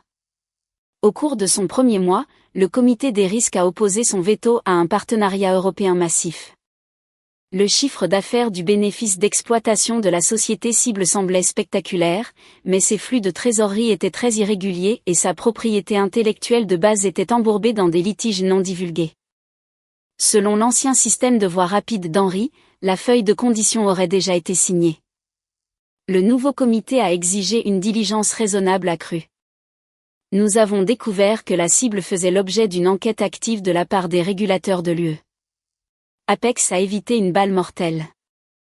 Lors de la prochaine réunion du conseil d'administration, le membre du conseil Davis a déclaré ouvertement, les réformes de gouvernance de Mademoiselle Mercier étaient la bonne décision. Henri était assis au bout de la table. Il n'a pas contesté. Après la réunion, il s'est approché de moi et a dit calmement, tu attrapais les balles pour moi comme ça autrefois. J'ai fermé mon ordinateur portable plusieurs fois. Je n'ai jamais réalisé. Tu n'as jamais réalisé, je l'ai corrigé. Tu as juste refusé de voir les avertissements de quelqu'un d'autre comme un reflet de ta propre incompétence. Il a pâli. Je n'ai pas insisté. Certaines vérités n'ont besoin d'être effleurées que légèrement pour faire mal longtemps. Le ciel était clair et lumineux le jour où le décret de divorce a été finalisé. Devant le palais de justice, un jeune couple prenait des photos, la mariée tenant son certificat de mariage, riant jusqu'à ce que ses yeux se plissent. Henri et moi nous tenions au bas des marches, tenant nos dossiers juridiques respectifs. Il m'a regardé, sa voix à peine un murmure. Éléonore, 8 ans, tout ça est fini comme ça? J'ai dit, ça ne s'est pas terminé aujourd'hui. Ses yeux ont brillé de douleur. J'ai continué, ça a commencé à se terminer la première fois que tu as décidé que je ne partirai jamais. Il a baissé les yeux vers le décret de divorce, les yeux injectés de sang. Puis-je te prendre dans mes bras une dernière fois? J'ai secoué la tête. Non, nous avons dépassé le point où un câlin signifie au revoir. Pour certaines relations, la sortie la plus digne est de refuser de créer de nouveaux malentendus. Quand je me suis glissée à l'arrière de ma voiture, Henri se tenait toujours là. Le chauffeur a demandé, retour au bureau, Mademoiselle Mercier? J'ai regardé devant moi. Oui. Je n'ai pas pris de vacances ce jour-là. Non pas parce que je ne souffrais pas, mais parce que je savais qu'à partir de cette seconde exacte, ma vie m'appartenait entièrement à nouveau. Cela ne nécessitait pas une pause dramatique pour signifier une fin. Je signifierais le début en exécutant parfaitement la prochaine chose sur mon bureau. Lorsque mon identité est devenue publique, les retombées ont été plus bruyantes que prévu. Les médias financiers adorent les récits. Le PDG coté en bourse entièrement soutenu par sa femme recluse. La femme que tout le monde pensait être un trophée, révélée comme une légendaire investisseuse de l'ombre. Le timing était impeccable, s'accordant parfaitement avec la refonte de la gouvernance d'Apex. Les rumeurs ont circulé. Certains disaient que nous étions séparés depuis des années. Certains disaient que j'avais comploté une prise de contrôle hostile. Certains disaient que Chloé Dupont n'était qu'un pion dans le plan directeur d'une femme milliardaire pour liquider son mari. Je les ai toutes lues. Rémi m'a demandé si je voulais lancer une contre-offensive de relations publiques. J'ai dit, pas de commentaires sur les potins personnels. Publiez juste les dépôts officiels de la SEC sur les changements de gouvernance. Peu après, Capital et Apex Innovation ont publié une déclaration conjointe. Pas de ragot de tabloïd. De la pure mécanique d'entreprise. Apex révisait ses protocoles de sécurité des données, standardisait l'habilitation des cadres et renforçait la protection des actionnaires. C'était exactement le récit que je voulais. J'ai refusé de me laisser enfermer dans une boîte de bataille de femmes contre maîtresses. C'était trop petit et beaucoup trop bon marché. Je ne suis pas sortie de l'ombre pour reconquérir un homme. Je suis sortie pour reprendre la place qui était mienne dès le début. Après le communiqué de presse, quelques anciens partenaires de l'industrie m'ont appelé. Un vétéran du capital risque a ri au téléphone. Mademoiselle Mercier, vous vous êtes cachée si longtemps et vous décidez enfin de montrer votre visage. J'ai dit, j'étais paresseuse. Il a ri plus fort. Pas paresseuse. Vous donniez de l'importance à Monsieur Dubois. Je n'ai pas nié. Il a soupiré. Les hommes sont comme ça. Vous nourrissez leur ego assez longtemps. Ils finissent par croire qu'ils sont nés sur un piédestal. Après avoir raccroché, j'ai ri dans mon bureau pendant longtemps. Brutal, mais précis. Marthe Dubois est venue me voir une dernière fois pendant cette période. C'était une femme digne, une ancienne professeure d'université, douce et précise. Elle n'agissait pas comme la plupart des belles-mères. Elle ne m'a pas supplié d'être indulgente, et elle n'a pas pleuré en disant que les garçons sont des garçons. Elle s'est juste assise en face de moi, tenant sa tasse de thé, silencieuse pendant très longtemps. Je l'ai appelée Marthe. Ses yeux se sont immédiatement remplis de larmes. Tu m'appelais maman. Je n'ai pas répondu. Elle a baissé les yeux et a souri amèrement. Henri ne savait pas la chance qu'il avait. Cela m'a serré la poitrine. Elle a dit, Éléonore, je ne suis pas venue pour le supplier aujourd'hui. Je suis juste venue demander, ces 8 années, étiez-vous épuisée? J'ai levé les yeux vers elle, surprise. Je pensais toujours que vous étiez parfait. Elle a dit, Henri conquérant le monde et toi tenant la maison. Je me vantais auprès de mes amis. Je leur disais que mon fils avait tellement de chance d'avoir une femme brillante et discrète à la maison pendant qu'il menait les batailles à l'extérieur.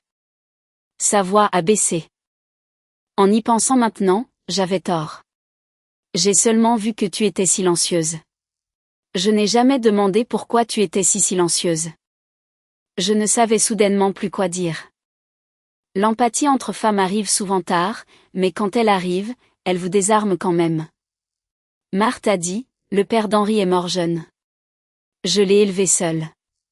Je l'ai rendu trop compétitif. Il était terrifié de perdre et terrifié d'admettre qu'il avait besoin d'aide. Tu as fait tellement pour lui. Au fond, il le savait. Il ne pouvait juste pas supporter la réalité qu'il n'avait pas tout construit tout seul. J'ai dit doucement, alors il a choisi de faire semblant d'être aveugle. Elle a hoché la tête, des larmes débordant. Oui. Je n'ai pas proposé de mouchoir, elle a continué. Mais ce n'était jamais votre fardeau. Cette phrase a touché une corde sensible au plus profond de moi. Marthe s'est levée. Elle a sorti une petite boîte en velours de son sac à main. À l'intérieur se trouvait une bague en diamant vintage qu'elle m'avait donnée la première année de notre mariage. Tu devrais la reprendre. J'ai secoué la tête. Marthe, c'était un cadeau pour votre belle-fille. Elle a souri tristement. Alors elle vous appartient encore plus. Vous avez été une belle-fille pour cette famille pendant 8 ans et vous ne nous avez jamais rien dû. J'ai regardé la bague mais ne l'ai finalement pas prise. Gardez-la. Elle n'a rien fait de mal. Marthe a hoché la tête en pleurant. Avant de partir, elle a dit, quoi qu'il arrive entre vous et Henri, je veux juste que vous ayez une belle vie. J'ai dit, merci. Après son départ, je suis restée dans mon bureau pendant longtemps. Les relations humaines sont un désordre inextricable. Quand un mariage se brise, ce ne sont pas seulement les vœux qui se rompent. Ce sont toutes les petites fibres de connexion authentiques aux personnes qui l'entourent. Je ne détestais pas la mère d'Henri, mais je n'allais pas retourner avec Henri juste parce qu'elle pleurait. Le plus difficile pour un adulte est d'apprendre à séparer l'émotion de la prise de décision. Le jour où j'ai quitté la propriété de Mersey Island, Henri est rentré à la maison. Il se tenait près de l'escalier, regardant les déménageurs emporter mes cartons un par un. La pièce la plus difficile à emballer était le bureau. Pendant 8 ans, j'ai dirigé mon empire depuis cette pièce. Sur le mur, une immense carte du monde était parsemée de punaises argentées marquant mes territoires d'investissement. Henri me taquinait autrefois. Éléonore, toute ton ambition est enfermée dans cette pièce. À l'époque, il m'appelait « patronne », comme une blague coquine. Maintenant, il savait que ce n'était pas une blague du tout. Il est entré dans le bureau et a passé sa main sur les étagères vides. Tu emportes tout. Tu ne laisses rien. J'étais en train de scotcher une boîte d'archivage. Je n'ai pas levé les yeux. Cet endroit n'a plus rien à voir avec moi. Il est resté silencieux un instant. Éléonore, hier soir, j'ai rêvé du jour où nous avons emménagé. Mes mains se sont arrêtées sur le ruban adhésif. Il a dit, tu portais une chemise blanche boutonnée, assise par terre en essayant d'assembler une lampe. L'entrepreneur avait commandé le mauvais modèle, et tu étais plus en colère que moi. Tu as dit, c'est notre maison. Nous ne faisons aucun compromis sur les fondations. Je me suis souvenu. Nous sommes restés éveillés jusqu'à 2 heures du matin ce jour-là, mangeant de la pizza à emporter sur les parquets nus. Henri avait dit, cet endroit va bientôt se remplir. J'avais répondu, peu importe qu'il soit plein. Ce qui importe, c'est que nous voulions y revenir. Il avait ri et m'avait serré dans ses bras. Maintenant, debout dans la même maison, ses yeux semblaient que ce souvenir venait de l'anéantir. C'est moi. C'est moi qui t'ai fait ne plus vouloir revenir. J'ai scellé la boîte. Oui. Ses yeux étaient rouges, mais il n'a pas essayé de se défendre. Quand je me suis dirigée vers le foyer, il a soudainement dit, je ne sais pas comment m'occuper des orchidées, alors je les emporte avec moi. Mon ton était plat. Et moi? La question était un murmure. Je me suis tournée vers lui. Henri Dubois se tenait au milieu d'un immense manoir à moitié vide. À ce moment-là, il n'avait pas l'air du titan de la technologie intouchable sur la couverture de Forbes. Il ressemblait juste à un homme qui avait finalement réalisé qu'il avait vidé sa propre maison. J'ai dit, il est temps que tu apprennes à t'occuper de ta propre vie. Alors que la voiture de ville quittait l'allée, je n'ai pas regardé en arrière. Mon nouveau logement était un penthouse au centre-ville de Seattle, beaucoup plus petit que la propriété de Mersey Island, mais parfait. J'ai mis les orchidées sur le balcon, rangé mes livres et installé mes écrans sur un long bureau face à l'eau. La première nuit, je n'ai pas allumé les lumières. Je me suis juste assise près de la fenêtre, regardant les ferries traverser la baie d'Elliott. Le vent venant du bras de mer sentait le sel et la pluie. J'ai soudainement pensé au message de Chloé Dupont. Henri, la nuit dernière était ma première fois. Cette phrase était la machette qui a haché mon mariage en morceaux. Mais avec le recul, c'était aussi un projecteur. Il a illuminé la trahison d'Henri. Il a exposé la ruse de Chloé. Et il m'a illuminé. Sans ce texte, j'aurais pu passer une autre décennie dans l'ombre d'Henri Dubois, limant mes propres arêtes, croyant que tant que je ne revendiquais pas les feux de la rampe, le mariage tiendrait. Mais une relation véritablement sécurisée ne vous demande jamais de vous réduire pour y entrer. Elle devrait être assez grande pour que vous deux puissiez y projeter une ombre. 6 mois plus tard, il y a eu un grand gala de capital investissement privé à New York. Les organisateurs m'ont invité en ma qualité de responsable de l'Amérique du Nord pour eCapital. C'était ma première apparition publique majeure depuis le divorce. Le tapis rouge était rempli de journalistes financiers. Quand les flashs des appareils photo ont éclaté, je me suis soudain souvenu de toutes ces années auparavant, assistant à ces événements avec Henri, toujours debout exactement un demi-pas derrière son épaule droite. Le présentateur le présenterait. Je sourirais gracieusement, et il l'appellerait Monsieur Dubois et moi, Madame Dubois. Ce n'est pas que je ne pouvais pas me tenir au centre de la scène à l'époque. Je voulais juste laisser un espace doux et calme pour que mon mariage puisse exister. Maintenant, je reprenais cet espace. Le thème du gala était « Investisseur de l'année ». J'avais initialement prévu de le sauter. Rémi m'a dit « Tu y vas, non pas pour te montrer à ton ex-mari, mais parce que cette place t'appartient et qu'elle est vide depuis trop longtemps. » Il avait raison. J'avais sauté ma propre vie pendant bien trop longtemps. Ce soir-là, j'ai demandé à mon styliste de me trouver une robe noire structurée et élégante. Pas de diamants ostentatoires, juste une paire de boucles d'oreilles pendantes en perles vintage que ma mère m'avait laissées. La femme dans le miroir avait un maquillage propre et minimaliste et des yeux calmes. Le styliste a dit, « Mademoiselle Mercier, votre aura est incroyable ce soir. » J'ai souri. Ce n'est pas une aura. Quand vous cessez de vous cacher derrière le nom de famille d'un homme, votre colonne vertébrale se redresse naturellement. Quand je suis entrée dans la salle de bal, les organisateurs de l'événement se sont précipités pour me saluer. Mademoiselle Mercier, votre place est à la table d'honneur. J'ai hoché la tête. La table d'honneur était peuplée de titans de l'industrie et de chefs de fonds souverains. Nous avons discuté des macro-tendances, des changements réglementaires et des évaluations technologiques du premier trimestre. Personne n'a posé de questions sur Henri Dubois. C'est la beauté d'opérer au plus haut niveau. Les gens savent exactement ce qui vaut la peine d'être discuté et ce qui est un simple ragot de tabloïd. Bien sûr, il y a toujours un idiot. Avant le début des discours, un fondateur de niveau intermédiaire qui avait fait affaire avec Apex s'est approché, faisant tournoyer un verre de scotch avec un sourire visqueux. Mademoiselle Mercier, qui aurait cru que vous étiez la vraie baleine? Monsieur Dubois est un homme chanceux. Je l'ai regardé droit dans les yeux. Il ne l'est plus. Son sourire est resté figé. À côté de moi, Rémi Lavigne a failli s'étouffer avec son eau pétillante. Le type a marmonné une excuse et a pratiquement sprinté. Rémi s'est penché. Tu deviens dangereusement direct. Ça fait gagner du temps, ai-je dit. Rémi a ri. Bien. Les organisateurs m'ont demandé de faire un bref discours liminaire. Quand le présentateur m'a présenté, le titre était long d'un paragraphe. Responsable de Capital Amérique du Nord, investisseuse principale dans une douzaine de licornes et actionnaire majoritaire par procuration d'Apex Innovation. Les applaudissements ont tonné alors que je marchais vers le podium. Debout sous les projecteurs, j'ai vu Henri Dubois assis au 3e rang. Il avait dû être ajouté tardivement. Sa place n'était pas premium, mais elle lui offrait une ligne de mire directe sur le podium. Je n'ai pas rompu le contact visuel avec lui. Mon discours a été court.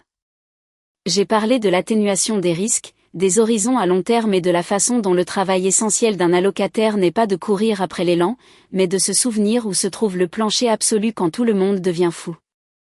À la fin, j'ai fait une pause. Les affaires fonctionnent ainsi, et la vie aussi.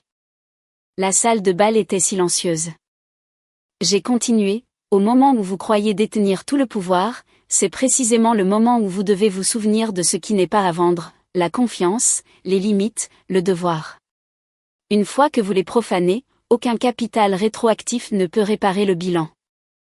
Je ne parlais pas strictement à Henri Dubois, mais je savais qu'il avait entendu chaque syllabe. Il était assis au 3e rang, le visage blême. Son verre de champagne est resté intact sur la table. Après le discours, le réseautage a commencé. J'ai été acculé par des fondateurs échangeant des cartes de visite jusqu'à la seconde moitié de la soirée, quand je me suis finalement glissé sur la terrasse pour prendre l'air. La ligne d'horizon de Manhattan scintillait, les lumières se reflétant sur l'Hudson. Le vent était mordant. C'est alors qu'Henri est sorti. Il s'est arrêté à quelques mètres de moi. Puis-je me tenir ici un instant? Je ne me suis pas retourné. Je ne possède pas la terrasse. Il a eu un rire sec. Nous nous sommes tenus côte à côte, à un pied de distance. Autrefois, il aurait naturellement réduit l'écart pour me protéger du vent ou draper sa veste de smoking sur mes épaules. Maintenant, il n'a pas bougé. Il a finalement réalisé que certains privilèges avaient expiré définitivement. Tu as été brillante ce soir, a-t-il dit. Merci. T'ai-je retenu toutes ces années? J'ai regardé le fleuve. Tu ne m'as pas retenu. J'ai choisi de prendre du recul. Mais tu as bien profité de la vue. Cela l'a fait se tourner vers moi. Ses yeux brillaient. J'en ai profité. J'ai adoré que tu gères les pièges pendant que j'avais les couvertures de magazines. Tu ne t'es jamais plainte. Alors j'ai juste fait comme si c'était l'ordre naturel des choses. Éléonore, est-il trop tard pour que j'admette cela maintenant? Je ne lui ai pas menti. Oui, il a hoché la tête comme s'il connaissait déjà le verdict. Le service juridique va continuer à harceler Chloé. Au fait, je n'interviendrai pas. C'est un problème d'Apex. Je sais, il a hésité. Je voulais juste que tu saches que je ne la défends pas, ai-je dit calmement. Ce n'est pas ce que tu as besoin de me dire. Il a semblé confus. Je me suis tournée vers lui.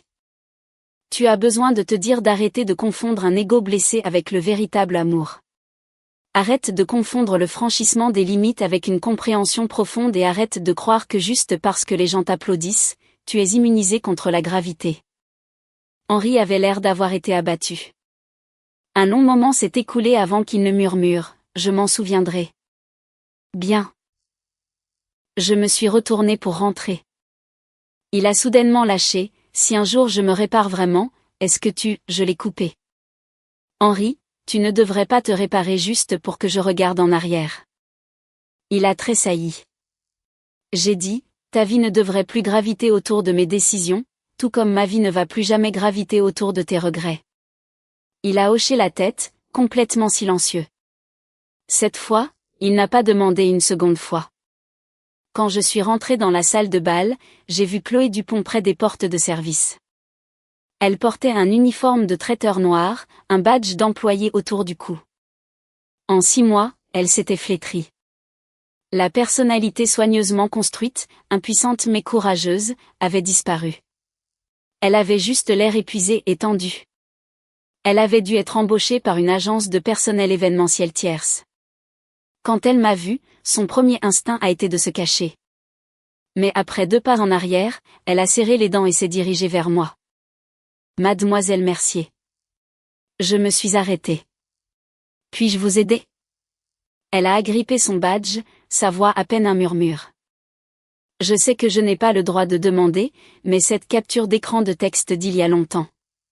Pouvez-vous la supprimer? Je l'ai regardée.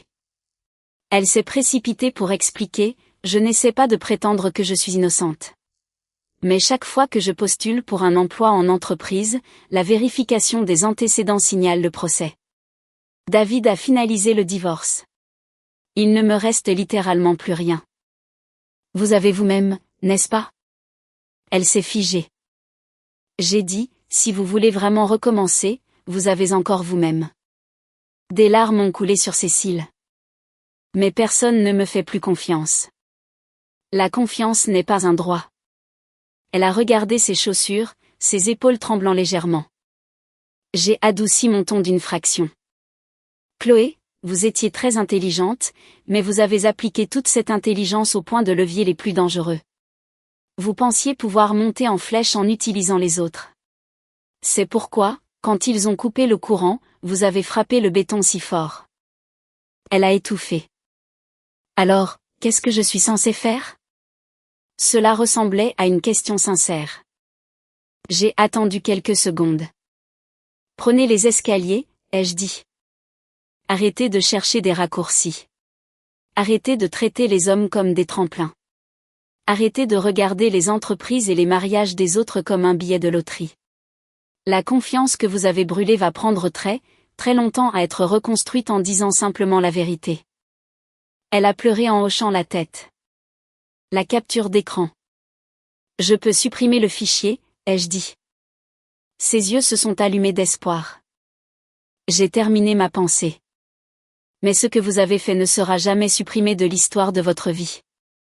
La lumière s'est éteinte dans ses yeux, mais elle ne m'a pas regardé avec le ressentiment toxique qu'elle avait dans mon bureau. Elle a juste murmuré, je comprends. Alors qu'elle se retournait et s'éloignait, elle n'avait pas l'air d'une fille jouant la victime. Elle avait juste l'air de quelqu'un qui n'avait finalement plus de code de triche. Je ne savais pas si elle changerait réellement. Ce n'était pas mon problème. Tout ce que je pouvais faire, c'était de cesser de lui donner l'oxygène pour réécrire l'histoire. À la fin de la nuit, les organisateurs ont regroupé les VIP pour une photo. J'étais placé au centre du premier rang. Henri Dubois était placé à l'extrémité du deuxième rang. Le photographe a crié, « Regardez l'objectif !» Au moment où le flash a éclaté, j'ai réalisé à quel point la vie était étrange. Je me tenais un demi-pas derrière lui. Maintenant, nous étions sur la même photo, mais nous n'appartenions plus à la même histoire. La photo apparut dans le Wall Street Journal le lendemain. Le titre était « Éléonore Mercier de Capital ». L'investissement à long terme ne consiste pas à jouer la sécurité. Il s'agit de tenir la ligne. Henri était également sur la photo, mais il n'était qu'une figure floue à l'arrière-plan. C'était la tournure la plus discrète et la plus brutale que le destin puisse écrire. Personne n'a eu à crier. Personne n'a eu à supplier à genoux. L'homme qui réclamait autrefois les feux de la rampe s'est fondu dans le décor. Et la femme qui gérait autrefois les ombres est entrée dans sa propre lumière. Alors que le gala se terminait, plusieurs commanditaires m'ont entouré. Mademoiselle Mercier, incroyable de vous voir. Ouvrez-vous des allocations pour la série B de ce projet Métèche? Je les ai gérés un par un.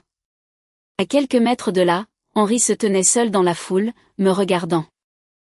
Il n'avait pas de rendez-vous, pas de Chloé. Il avait l'air plus mince, son visage toujours beau, mais entièrement dépouillé de l'invincibilité arrogante qu'il portait autrefois. Quelques personnes ont suivi son regard et ont chuchoté. C'est son ex-femme. Oui, c'est la baleine qui l'a financé au début. Quel idiot de l'avoir perdue. Il les a certainement entendus. Il ne s'est pas approché. Il a juste levé son verre vers moi de l'autre côté de la pièce. Je n'ai pas levé le mien en retour, et je n'ai pas détourné le regard. Quand ma voiture de ville s'est arrêtée devant le Waldorf, l'air de la nuit était glacial. Mon assistante m'a ouvert la porte. Alors que j'entrais, elle a soudainement demandé, « Mademoiselle Mercier, le regrettez-vous parfois ?» J'ai regardé la mer de feu rouge s'éloignant sur Park Avenue. Henri m'a dit un jour qu'il allait me donner la meilleure vie à Seattle, et il l'a fait. Il a juste oublié que la meilleure vie n'était pas un manoir, une Porsche, ou l'envie du country club. C'était la confiance. C'était le respect. C'était d'avoir le pouvoir de choisir n'importe qui et de toujours choisir la personne assise en face de vous. J'ai dit, je le regrette. Mon assistante a eu l'air choquée. J'ai souri. Je regrette d'avoir fait trop confiance à quelqu'un. Je me suis glissée sur le siège en cuir. Alors que la porte se refermait, j'ai terminé ma phrase dans la cabine vide. Mais je ne regrette pas d'être partie. Alors que la voiture s'éloignait, j'ai vu Henri Dubois se tenir sur les marches de l'hôtel dans le rétroviseur. Il n'a pas poursuivi la voiture. Il n'a pas appelé. Il est juste resté là, parfaitement immobile. J'ai enfin compris. Quand quelqu'un sort vraiment de votre monde, il ne regarde pas en arrière. Mon téléphone a vibré. Rémi Lavigne, Éléonore, les projections du premier trimestre pour le nouvel accord biotech sont dans ta boîte de réception. Aussi, tu as tout déchiré ce soir. J'ai répondu par SMS, moins de flatterie, plus de diligence. Réunion à 8 heures. Il a renvoyé un emoji épuisé. J'ai souri, verrouillé mon téléphone et l'ai glissé dans mon sac à main. Les lumières de la rue ont éclairé mon reflet dans la vitre. Je n'étais pas Madame Dubois, et je n'étais pas une femme méprisée, désespérée de prouver qu'elle avait gagné la rupture. Je suis Éléonore Mercier. J'ai aimé profondément, et j'ai misé sur le mauvais homme. Mais j'étais capable de m'éloigner des décombres d'un mariage et de reprendre mon trône. Chloé Dupont pensait avoir gagné un PDG. Elle a finalement découvert qu'elle n'avait gagné qu'un homme qui avait perdu sa femme, perdu sa crédibilité et perdu son pouvoir absolu. Henri Dubois pensait que j'étais juste une femme qu'il avait déçue. Il a finalement découvert que ce qu'il avait jeté n'était pas une femme attendant dans un manoir. C'était sa bouée de sauvetage, son atout maître, la seule personne qui était entièrement hors de sa ligue et qui avait condescendu à l'aimer malgré tout. Après le gala, et Capital et Apex Innovation se sont installés dans une dynamique strictement institutionnelle. Je me suis récusé de tout vote direct concernant Henri Dubois. Tout passait par les canaux formels. Les gens pensaient que je l'expulserais lentement de l'entreprise. Je ne l'ai pas fait. Le vrai contrôle ne consiste pas à écraser vos ennemis. Il s'agit de forcer chacun à porter son propre poids. Henri a appris à fonctionner dans les limites. Une fois, il a proposé une expansion d'une agressivité folle, l'ancien conseil l'aurait validé. Le comité des risques l'a épinglé avec cette défaut structurel. La pièce s'est figée. J'étais assise sur la chaise de l'observateur, silencieuse. Henri a fermé son classeur. Le comité a raison. Nous allons retravailler la diligence. Quand la pièce s'est vidée, il s'est arrêté près de ma chaise. Est-ce ce que tu as toujours voulu que j'apprenne? Je l'ai regardé. Pas d'apprendre à m'obéir, il a hoché la tête. D'apprendre à respecter les règles. J'ai hoché la tête en retour. Il avait enfin la bonne réponse. À la fin de l'année, Apex s'est stabilisé. L'action a rebondi. La presse financière a publié des éditoriaux louant la maturation d'Henri Dubois en tant que PDG de Guerre. Il m'a envoyé le lien vers l'un des articles. Il a ajouté une ligne. Je voulais que tu vois toutes les éloges. Maintenant, je veux juste que tu saches que je réalise que c'est trop tard. Je l'ai lu et archivé sans répondre. Certaines relations n'ont plus besoin d'une réponse pour survivre. Cet hiver-là, j'ai pris l'avion pour New York pour le sommet annuel des commanditaires de Capital. À travers les immenses murs de verre du lieu, on pouvait voir la neige tomber sur Central Park. Rémi se tenait à côté de moi, me tendant un verre de champagne. Bienvenue de retour, Éléonore. J'ai pris le verre. Je ne suis jamais parti. Il a ri. Ton corps était ici. Ta tête ne l'était pas. Je n'ai pas discuté. Pendant la séance de questions-réponses, une jeune journaliste a demandé, « Mademoiselle Mercier, comment percevez-vous le choix que les femmes doivent faire entre le mariage et la carrière ?» C'était une question éculée, mais j'y ai quand même répondu. Je ne crois pas qu'elles soient intrinsèquement opposées. Le vrai problème n'est pas de choisir l'un ou l'autre. Il s'agit de s'assurer que, quelle que soit la relation dans laquelle vous vous trouvez, vous ne cédez jamais l'acte de propriété de votre identité à quelqu'un d'autre. Vous pouvez aimer quelqu'un, vous pouvez le soutenir. Vous pouvez rester dans l'ombre, ou vous pouvez monter sur scène. Mais où que vous soyez, vous ne devez jamais oublier qui vous êtes. La pièce était silencieuse. J'ai pris une profonde inspiration. Si une relation vous oblige à vous réduire constamment pour y entrer, elle n'est pas stable. C'est une prise d'otage. Alors que je sortais du lieu, un numéro inconnu m'a envoyé un SMS. Éléonore, j'ai vu l'interview. Tu as raison. Je savais que c'était Henri. Je n'ai pas bloqué le numéro et je n'ai pas répondu. J'ai juste laissé tomber le téléphone dans la poche de mon manteau. Regardant la neige tomber sur la ville, mon esprit était entièrement clair. Non pas parce que le mal était effacé, mais parce que je n'avais plus besoin du remords de quelqu'un d'autre pour valider ma sortie. Je savais que j'avais raison. C'était tout ce qui comptait. Parfois, je pense encore à cette tempête de 2 heures du matin à Seattle. Je pense à la pluie, à l'éclair soudain de l'écran du téléphone, à la température glaciale de mes doigts prenant la capture d'écran. Ce n'était pas ma nuit la plus pathétique. C'était la nuit où je me suis enfin réveillée.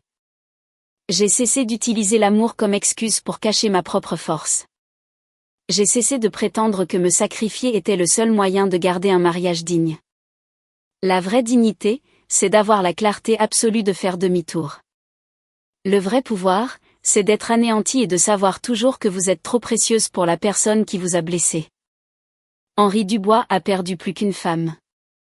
Chloé Dupont n'a pas réussi à attraper son billet d'or. Ce qu'ils ont tous deux détruit, c'est la chose la plus rare au monde, le privilège d'être véritablement protégé par quelqu'un qui avait le pouvoir de les écraser. Et ce que j'ai récupéré, c'est la vie que j'aurais dû vivre depuis le début. Je ne serai plus jamais l'ombre de personne. Je ne serai plus jamais que moi-même. Que les projecteurs tombent exactement là où ils doivent. Je suis en paix et je ne regarderai jamais en arrière.